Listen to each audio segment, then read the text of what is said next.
Bom, meus caros, eu estou colocando esse vídeo aqui para vocês para a gente dar continuidade ao tema da nossa live do dia 25 de março, ok? Bom, então, recapitulando um pouquinho, antes da gente entrar no tema do vídeo de hoje, nós estamos falando então da introdução ainda a uma das disciplinas do nosso curso, a Sociologia do Direito, e nós estamos falando então da origem da sociologia. Então eu expliquei para vocês que a ideia de sociologia começou com um francês, um intelectual francês chamado Auguste Comte. Aí eu falei um pouquinho para vocês lá sobre a função que a sociologia deveria cumprir segundo Auguste Comte. O que o Comte queria com a sociologia era criar as bases teóricas para a reconstrução e manutenção da ordem social, né? O Comte era um sujeito que tinha ali uma tendência a ideias conservadoras, né? E daí eu falei um pouquinho das ideias dele. E talvez a parte, se não mais importante ou mesmo mais conhecida do pensamento do Comte, é a chamada Lei dos Três Estados, que na verdade não foi nem ele que inventou, ele copiou de um outro sujeito. E essa Lei dos Três Estados, ela diz o quê? Ela diz que os indivíduos, os seres humanos e as sociedades, a gente pode dizer, elas passam por três grandes fases. E essas três grandes fases, elas são definidas pelo quê? Pela maneira de pensar ou de compreender a realidade, não é? E essas três fases, elas são a fase teológica, a fase metafísica e a fase positiva. Aí eu falei para vocês na última aula sobre a fase teológica, né? Então, resumindo o que eu falei, na fase teológica, as pessoas compreendem a realidade como sendo manifestação da ação de deuses, de seres dotados de consciência e vontade, não é? E o que é a fase metafísica? Bom, antes de mais nada, vamos entender o que significa a expressão metafísica, né? O que é metafísica? Bom, metafísica não foi ele que inventou, não é um termo que ele cunhou, e muito menos a área de pensamento não foi ele que inventou. A metafísica, na verdade, ela é a denominação de uma das áreas clássicas do pensamento filosófico, né? Ela foi inventada ali por Sócrates, Platão, e o nome quem deu foi Aristóteles, então filósofos lá da Grécia Antiga. E se a gente analisar o termo, o vocábulo metafísico, já nos dá algumas pistas.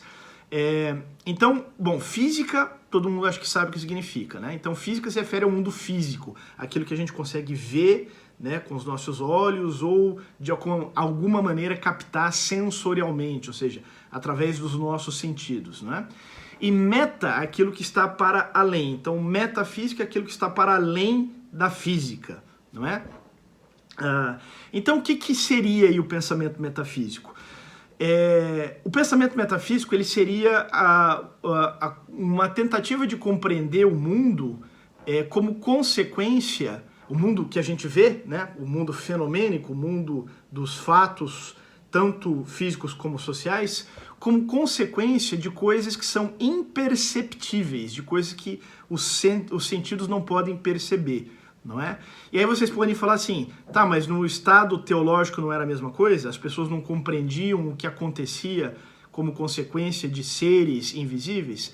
Sim, é verdade, só que a diferença principal aqui é que no estado teológico, essas coisas invisíveis eram seres animados, ou seja, dotados de consciência e vontade. Ao passo que no estado metafísico, essas coisas invisíveis que acontecem são forças inanimadas, não é?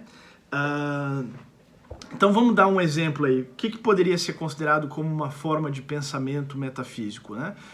De certa maneira, o budismo é uma religião, vocês sabem, o budismo é considerado uma religião sem Deus, né? Que não tem Deus.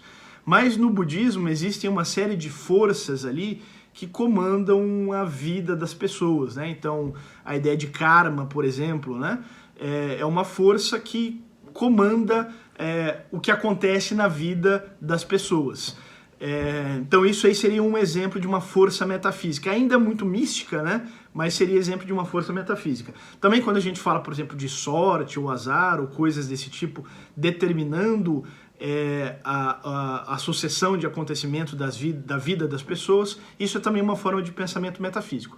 Mas além dessas formas de pensamento metafísico, que ainda são muito místicas, existem ainda formas de pensamento metafísico mais sofisticadas. Como eu falei para vocês, a metafísica é um campo da filosofia. Então você tem filósofos que dedicavam uma parte do pensamento deles à especulação metafísica, né? E o objetivo de dedicar-se à metafísica é que esses pensadores acreditavam que a realidade real, né, para não ser pleonástico, a realidade substancial, aquilo que realmente existe, não é o mundo sensorial. O Platão, por exemplo, lá na Grécia Antiga, é o que ele dizia. O mundo que a gente consegue ver e perceber com os sentidos é o mundo de aparências. O verdadeiro mundo é o mundo das ideias, o mundo que não pode ser percebido sensorialmente. E é esse mundo que realmente importa, é com base nele que as coisas no nosso mundo vão acontecer, não é? Então esse é basicamente a índole do pensamento metafísico, ok?